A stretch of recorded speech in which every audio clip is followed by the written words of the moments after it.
First thing we're going to do is fold out this shaft, and you will need the supplied Allen wrench and bolt that comes with it.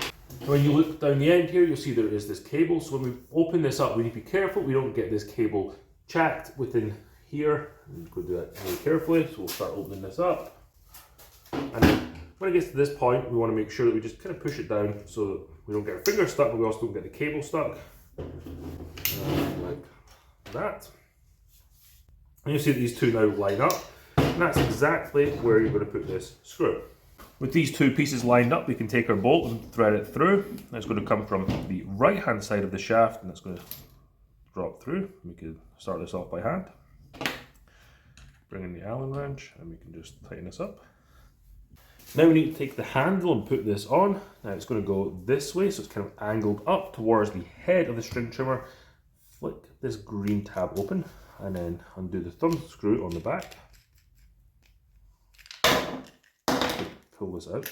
What it's going to allow us to do is put this over the shaft, and then this little bracket on the other side is going to go in and wedge it from the other side. So to get this on, you're going to have to force it over the shaft. So keep your fingers clear on the back, and then just push it down. There we go. So let's just tilt it like there. Take this little piece, slot that on. Take this green piece and we're going to thread it through.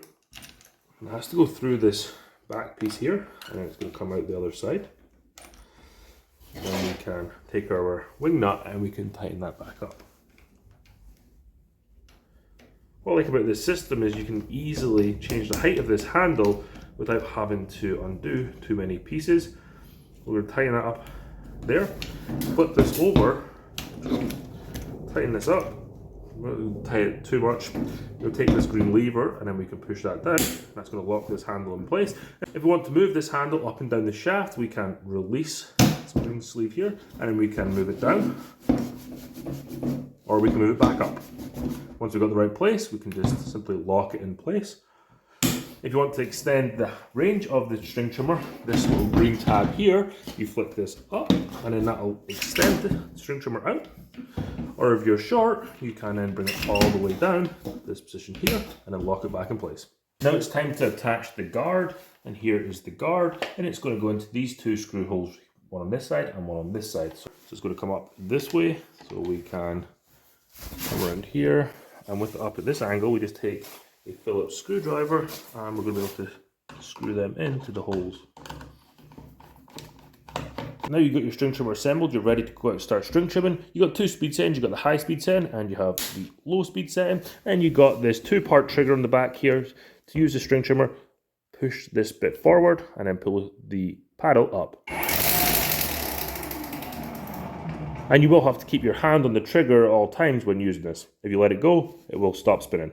To install the battery, simply slides on the back here. Make sure you get this groove on the side here. There's one on either side. Slide it in until it clicks into place. To remove the battery, just pull this little clip down here towards the battery and the battery will be released. And that's how to assemble this Eagle 56 volt string trimmer. If you want to find out how to rewind the string line on a string trimmer, you should watch this video here next.